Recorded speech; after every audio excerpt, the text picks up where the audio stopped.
Assalamualaikum warahmatullahi wabarakatuh. Perkenalkan, nama saya Risalah Karimah Amirul Hayati, absen 30 dari kelas 11 IPS 1 SMA N28 Jakarta. Nah, ini adalah proposal usaha makanan daerah yang saya buat untuk penilaian tugas PKWU. Makanan yang saya buat yaitu anyang pakis dari Sumatera Utara dengan merek makanan anyang pakis Tabo. Untuk bab 1, latar belakangnya, yang pertama, pakis adalah tanaman dengan sistem pembuluh sejati atau Thrasophyta, tetapi tidak pernah menghasilkan biji untuk reproduksinya. Pakis biasanya dikonsumsi oleh manusia sebagai sayuran dan makanan ternak. Pakis sendiri memiliki manfaat bagi kesehatan tubuh, seperti meningkatkan kekebalan tubuh, meningkatkan kesehatan kardiovaskuler, meningkatkan sel darah merah, menjaga kesehatan mata, serta menjaga kadar gula rendah. Anyang pakis adalah makanan khas daerah Sumatera Utara yang terbuat dari bahan utama hayati berupa pakis dan toge. Alasan saya ingin membuat makanan ini karena pengolahannya mudah sekali, rasanya lezat dan cocok untuk tambahan lauk pauk. Banyak juga olahan makanan dari sayur pakis yang menggugah selera, namun saya memilih diolah menjadi anyang pakis karena membuat olahan ini lebih mudah dibandingkan dengan olahan lainnya.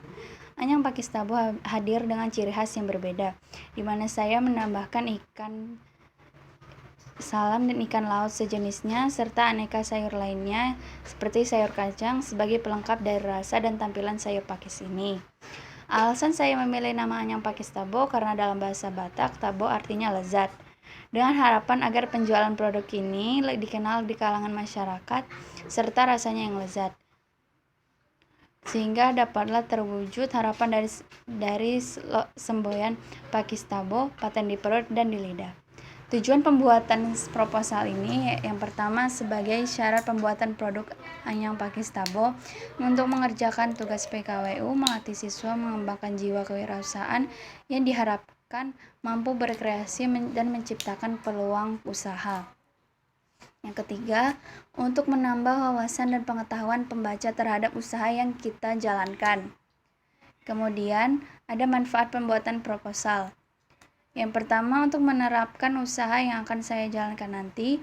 Yang kedua, untuk mengetahui aktivitas keuangan dalam usaha sehingga dapat mengetahui laba atau rugi dalam suatu usaha. Kemudian, kami bisa lebih tahu mengenai pembuatan proposal yang akan kami jalankan nantinya. Kemudian visi saya yaitu menjadikan produk pakis dikenal masyarakat sehingga produk makanan tradisional Indonesia dikenal masyarakat luas. Di samping itu ada juga misi saya yaitu yang pertama menjadikan produk anyang pakis sebagai produk yang inovatif dan kreatif. Kemudian membuka lapangan kerja masyarakat sehingga memajukan ekonomi. Yang ketiga, menjadikan karyawan pandai dalam memproduksi produk yang inovatif dan bersaing. Di bab 2, analisa perencanaan usaha. Pertama ada aspek produksi. Anyang pakis Tabo salah satu usaha yang cukup mudah dikelola karena bahan mudah ditemukan serta pemasaran yang cukup mudah dan konsumen yang mendukung karena selama ini belum ada produksi makanan dari sayur pakis secara luas sehingga baru di kalangan masyarakat. Yang kedua, ada bahan-bahan yang dibutuhkan.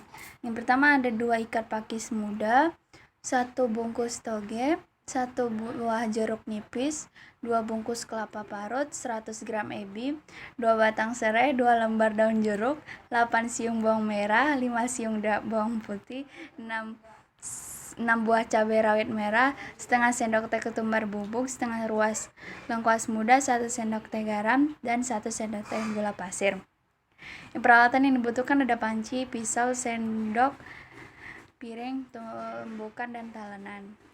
Keempat, ada proses produksi. Langkah yang pertama yang harus dilakukan adalah merebus pakis yang sudah dicuci bersih dan diseduh dengan air panas. Untuk togenya bisa kita tiriskan dan sisihkan. Yang kedua, sangrai kelapa parut dengan ebi hingga berwarna kecoklatan.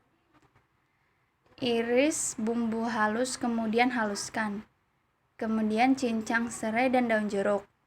Kemudian campurkan bumbu halus, bumbu cincang dan kelapa parut ebi lalu sangrai dan aduk-aduk jadi satu. Kemudian atau sayur pakis dan toge dalam piring.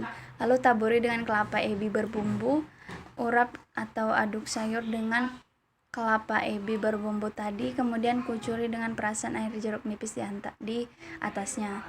Kemudian ada aspek pemasaran. Yang pertama ada segmentasi. Variabelnya ada orang tua dengan ibu sebagai ibu rumah tangga. Kemudian umur yaitu 30 sampai 45 tahun. Kelas menengah. Target pasar yang akan saya tuju adalah kalangan orang tua kelas menengah. Lokasi pemasaran berada di toko online. Produk saya dapat dijangkau semua kalangan dan produk saya terbuat dari bahan-bahan yang tidak beracun dan tidak berbahaya. Yang ketiga ada positioning. Dengan slogan Pakis Tabo, paten di perut dan di lidah, saya memperkenalkan kepada masyarakat bahwa anyang pakis yang saya buat ini memiliki rasa yang sensasional. Artinya anyang pakis ini memiliki rasa yang luar biasa enak.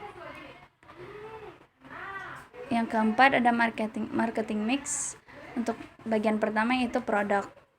Produk yang saya buat adalah sayur pakis dengan merek anyang pakis Tabo dan dijual satuan.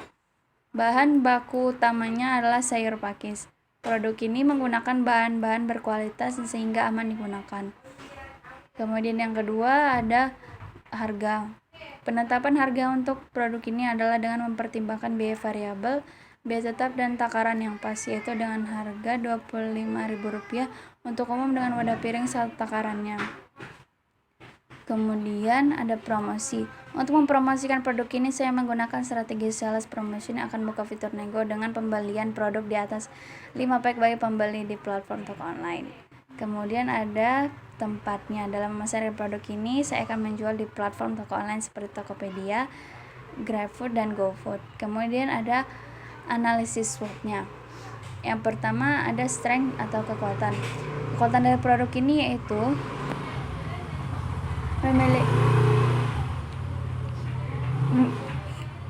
memiliki ciri khas yang berbeda dengan produk lain, yaitu dengan produk yang homemade. Kemudian walaupun produk pakis banyak yang menjual, namun belum ada yang menjual produk seperti produksi yang homemade dan kreatif sehingga mudah masih orisinil. Kemudian kelemahannya yaitu produk pakis sulit ditemui, pemasaran harus diintensif sehingga laku terjual. Kemudian ada opportunity atau peluang dari pemasaran produk ini. Produk pakis masih jarang dijual sehingga membuka peluang persaingan yang kecil. Kemudian ada ancaman atau threat, yaitu muncul pesaing baru dengan produk yang lebih inovatif. Bab 3 yaitu perencanaan keuangannya. Pemodalan dan HPP. Modal yang saya siapkan untuk pembuatan ini dari tabungan sendiri yaitu sebesar Rp300.000. Kemudian biaya tetapnya ada dari alat-alatnya seperti panci dengan harga Rp150.000, sendok sayur Rp15.000, 2 biji tumbukan dengan harga Rp60.000, dan jadi totalnya jadi Rp240.000. Biaya variabelnya untuk barang pakis muda 2 ikat, harga satuannya Rp3.000, totalnya menjadi Rp6.000. Toge setengah kilo dengan harga satuan Rp2.500, jeruk nipis 1 menjadi harga satuannya Rp500, kelapa parut 2 bungkus dengan harga satuan Rp10.000, totalnya menjadi Rp20.000. Ebi 100 gram harga satuannya adalah Rp10.000. Serai 3 batang harga satuannya Rp300, harga totalnya Rp1.000. Bawang merah 3 butir dengan harga satuan Rp200 dan harga total Rp600. Bawang putih 3 siung dengan harga satuan Rp360 dan harga totalnya Rp1.100. Dan jeruk 2 lembar dengan harga satuan Rp20 dan harga total Rp2.000. Cabai rawit merah 1 ons, harga satuannya Rp30 dan harga totalnya Rp3.000. Untuk ketumbar bubuk 1 bungkus harga satuannya 1.000 dan lengkuas muda 1 batang 2.000. Jadi total untuk biaya variabelnya 49.700 atau setara dengan 50.000. Harga pokok produksi yaitu 49.700 ditambah 240 yaitu biaya tetap sama menjadi 289.700 dengan pembulatan Rp300.000. Harga pokok per unit yaitu 300.000 dibagi 30 untuk produksi per unitnya jadi harga pokok per unitnya 10.000. Harga jual per unit yaitu 10.000 ditambah keuntungan atau laba 5.000 sehingga harga jual yang saya gunakan nanti yaitu Rp15.000.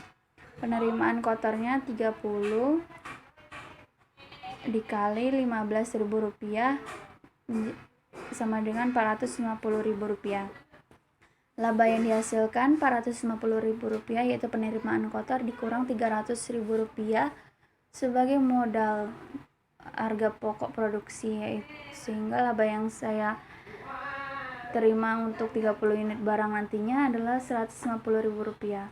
Perhitungan BEP-nya untuk BEP produksi yaitu Rp300.000 dibagi Rp15.000 sama dengan 20.